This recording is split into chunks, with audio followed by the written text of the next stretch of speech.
लोकार्पण और शिलान्यास के लिए आयोजित आज के इस कार्यक्रम में मंच पर मेरे साथ उपस्थित उत्तर प्रदेश सरकार के जल शक्ति मंत्री श्री स्वतंत्र देव सिंह जी, जिला पंचायत अध्यक्ष डॉक्टर घनश्याम अनुरागी जी, हमारे लोकप्रिय विधायक श्री गौरी शंकर वर्मा जी, मूलचंद निरंजन जी, माननीय विधायक श्री विनोद चतुर्वेदी जी, पूर्व केंद्रीय मंत्री श्री भानु प्रताप सिंह वर्मा जी, भारतीय जनता पार्टी की जिलाध्यक्ष श्रीमती उर्विजा दीक्षित जी, नगर पालिका परिषद उरई की अध्यक्ष श्रीमती गिरिजा चौधरी जी, नगर पालिका परिषद जालौन की अध्यक्ष श्रीमती नेहा पुनीत मित्तल जी, गौ सेवा आयोग के सदस्य श्री राजेश सिंह सेंगर जी, सदस्य पिछड़ा वर्ग आयोग बाबा बालक दास जी, नगर पालिका परिषद कोंच के अध्यक्ष श्री प्रदीप कुमार गुप्ता जी, कालपी के अध्यक्ष अरविंद यादव जी, पूर्व विधायक केशव सिंह सेंगर जी, पूर्व विधायक नरेंद्र सिंह जादौन जी, पूर्व विधायक संतराम सिंह सेंगर जी, भारतीय जनता पार्टी के क्षेत्रीय मंत्री श्री संजीव उपाध्याय जी, अरविंद चौहान जी, आरपी निरंजन जी, आज के इस कार्यक्रम में उपस्थित भारतीय जनता पार्टी और सहयोगी दलों के सभी पदाधिकारी और जालौन जनपद से जुड़े हुए सभी मेरे उपस्थित बहनों और भाइयों, दीपावली के ठीक पहले मुझे जालौनी माता भगवान वेदव्यास रक्तदंडिका मंदिर, बैरागढ़ मंदिर और सूर्य कुंड की पावन धरा जालौन में आने का सौभाग्य प्राप्त हुआ है। इस अवसर पर लगभग 1900 करोड़ रुपए की परियोजनाओं का सौगात जनपद जालौन वासियों को प्राप्त हो रहा है। इसके लिए आप सबको हृदय से बधाई देता हूं।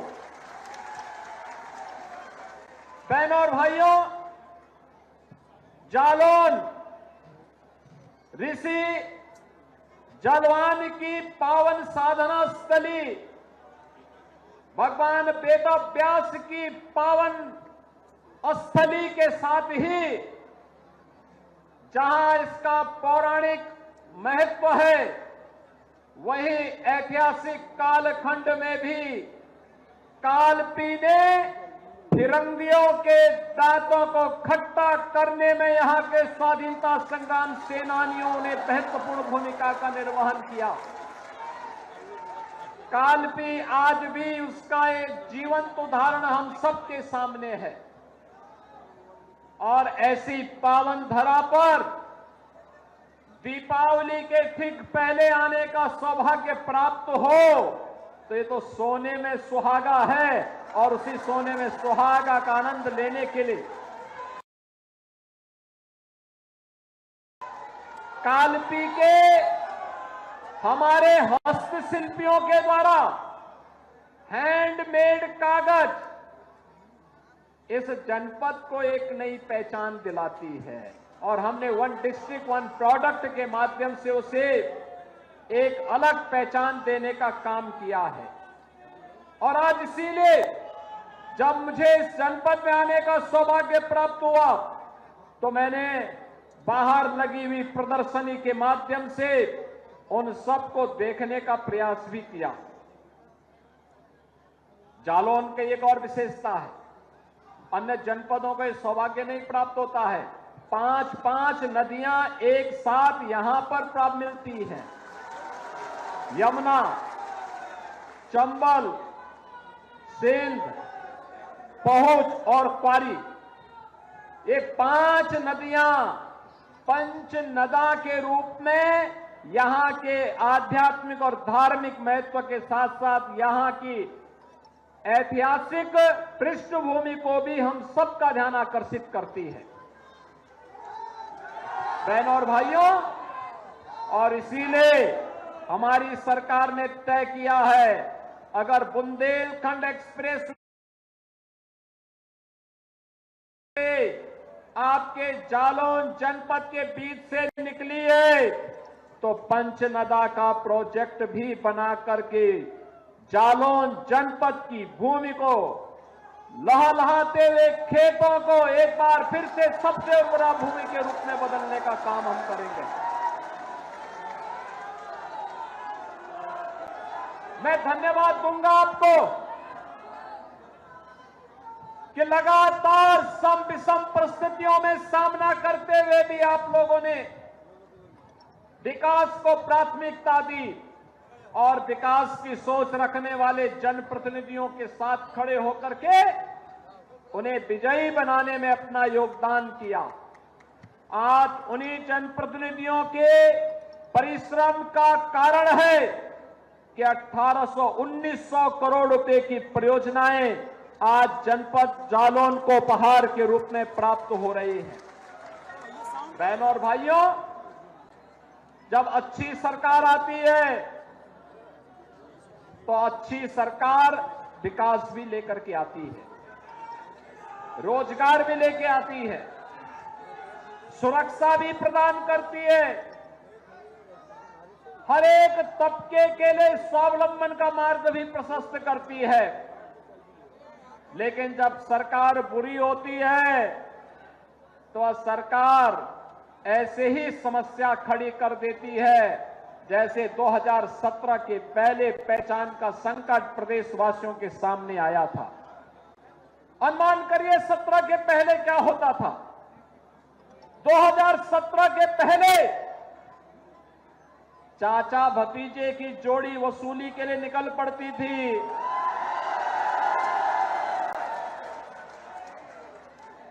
प्रदेश में पर्व और त्योहार चल रहे हैं।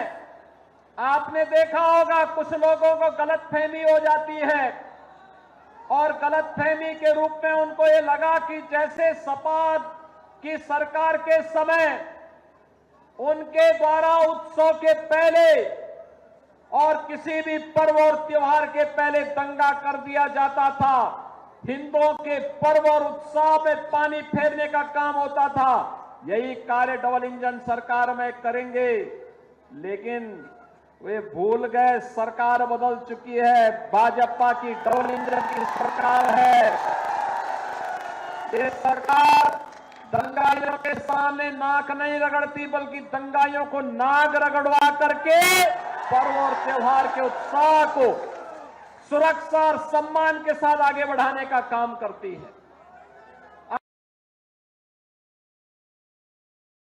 आपने देखा होगा कैसे 2017 के पहले हर पर्व और त्योहार के पहले पर्व और त्योहार के उत्सव को मास दंगाई कैसे उस उत्सव में रंग में भंग करने का काम करते थे। और इसीलिए तो मैं आज समाजवादी पार्टी के मुखिया के बयान को पढ़ रहा था। उन्हें भारत के सामाजिक न्याय के पुरोधा, उन्हें भारत के संतों की परंपरा में सांप्रदायिकता दिखती है और उनको इन दंगाइयों में शांति के दूत नजर आते हैं। बहनों और भाइयों, शांति के इन कथित दूतों का जो दंगा फसाद करते थे, बेटी और व्यापारी के सामने सुरक्षा का संकट खड़ा करते थे, इनकी जगह कहां होनी चाहिए, ये डबल इंजन की सरकार ने बता दिया है। ये बता दिया है और यह भी तय कर दिया गया है कि दंगाई और दंगा को प्रेरित और प्रोत्साहित करने वाले अपराध और अपराधियों के साथ खड़े होने वाले लोगों की जगह कहां होनी चाहिए। आज माफिया प्रवृत्ति के लिए प्रदेश में कोई जगह नहीं है, अराजकता के लिए कोई जगह नहीं है। बेटी की सुरक्षा हो या व्यापारी का संरक्षण, अन्नदाता किसान की खुशहाली हो या नौजवान के रोजगार की व्यवस्था, यह डबल इंजन की भारतीय जनता पार्टी की सरकार पूरी प्रतिबद्धता के साथ करने के लिए संकल्पित है। ये समाजवादी पार्टी ही थी जिसे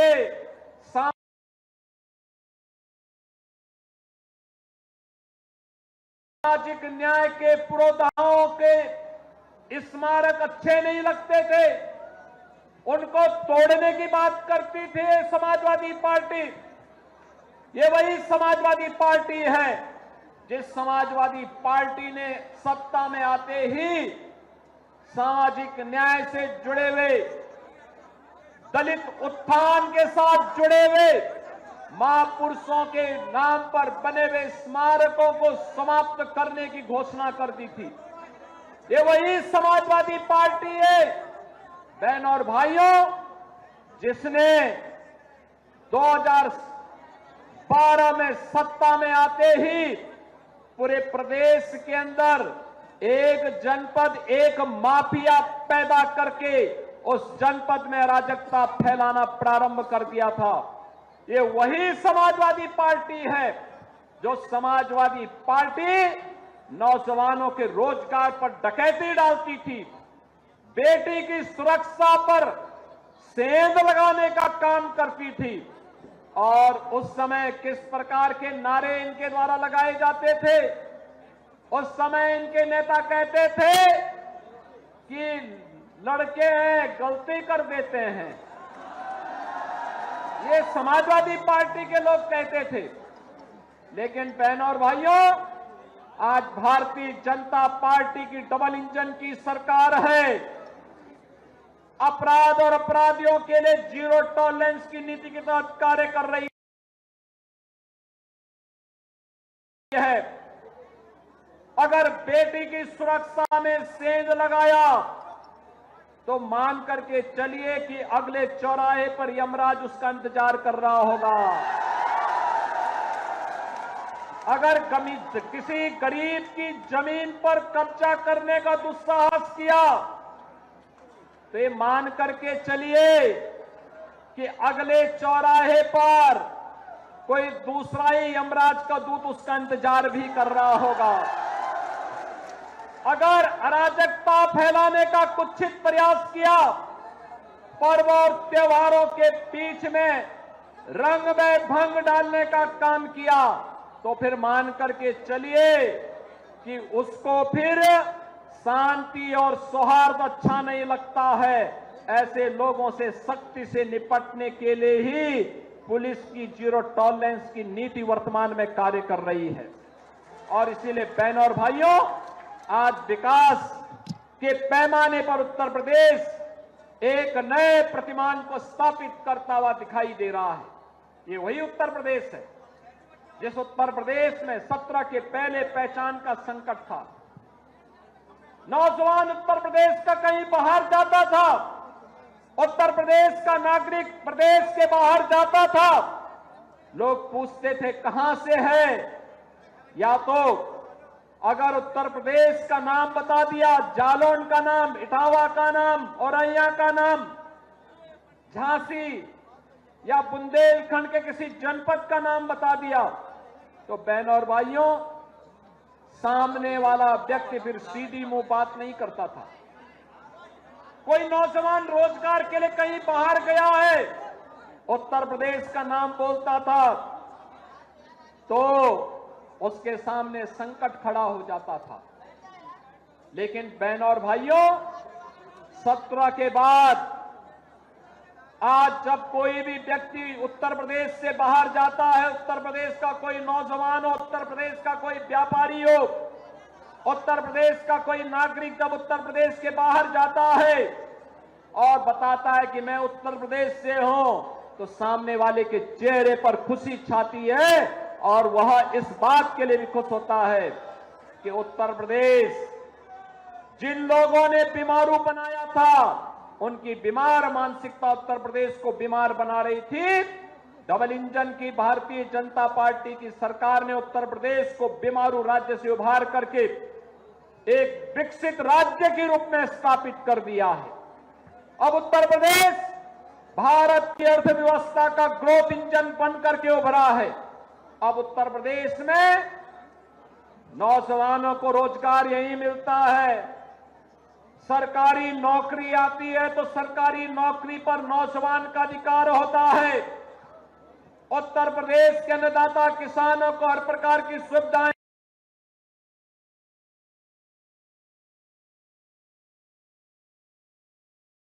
उपलब्ध करवाई जा रही हैं, व्यापारियों को सुरक्षा उपलब्ध करवाई जा रही है और जीएसटी रिफॉर्म के माध्यम से आम नागरिक को महंगाई से राहत देने का काम भी प्रधानमंत्री मोदी जी के नेतृत्व में होता है।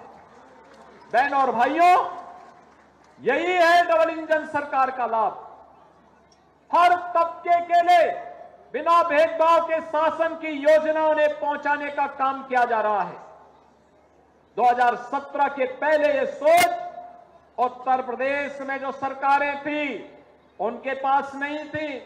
उनका अपना एजेंडा होता था, परिवार के बारे में सोचते थे, समाज के बारे में नहीं।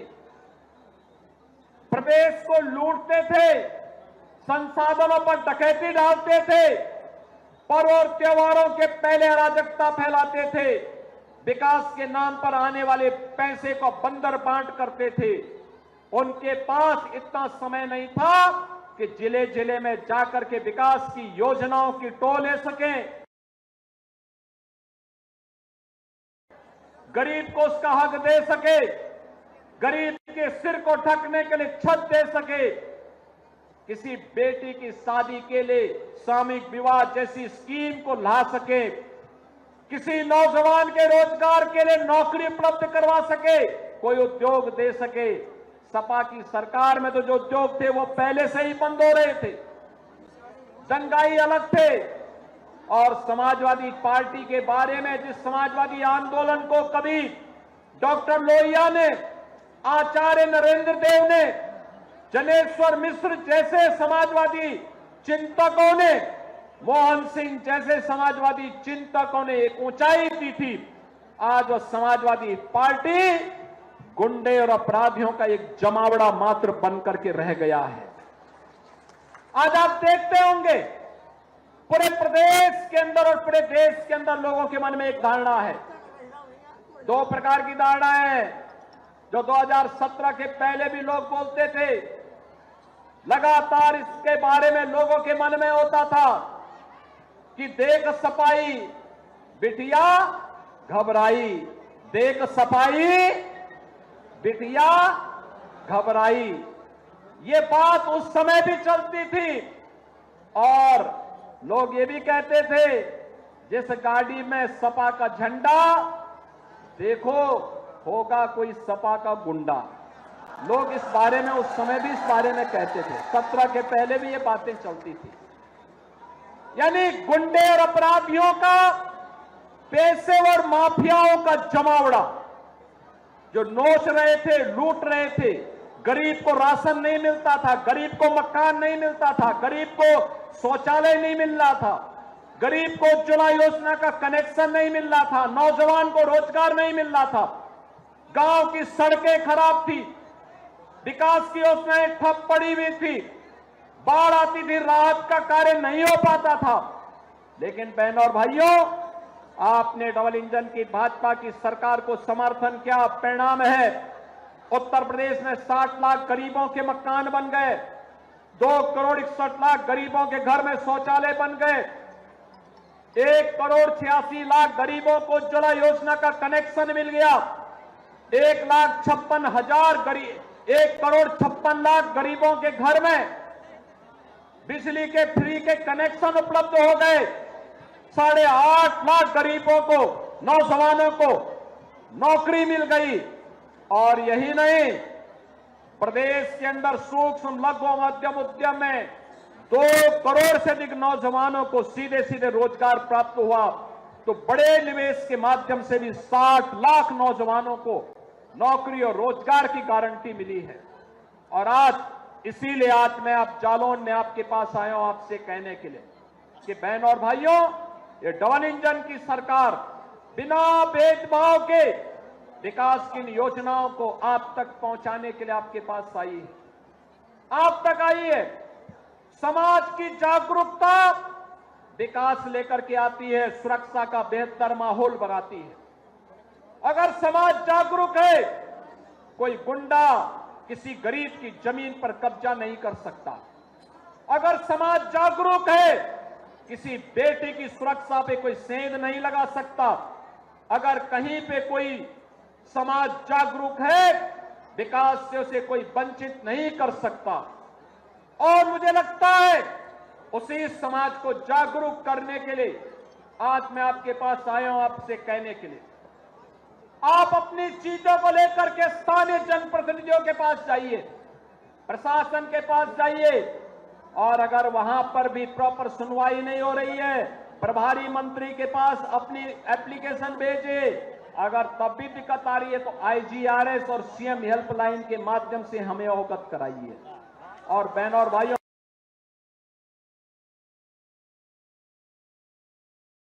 मैं आपको इस बारे में आश्वस्त करता हूं, मैं इस बात के लिए आपको आश्वस्त करता हूं कि अगर किसी गरीब का, किसी दलित का, किसी वंचित का, किसी कमजोर का, किसी बेटी का, किसी व्यापारी का, किसी अन्नदाता किसान का किसी के द्वारा शोषण होगा, उसके साथ अत्याचार होगा, तो फिर उसके बाद की कार्रवाई तो फिर आप देखेंगे कि हम लोग इतनी जोरदार कार्रवाई करेंगे, कई कई पीढ़ियां उसकी याद करेंगे।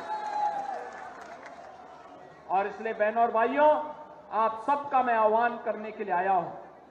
जिस समाजवादी पार्टी ने पहचान का संकट आपको दिया था, जिस समाजवादी पार्टी के द्वारा गुंडागर्दी का एक राज स्थापित किया गया था,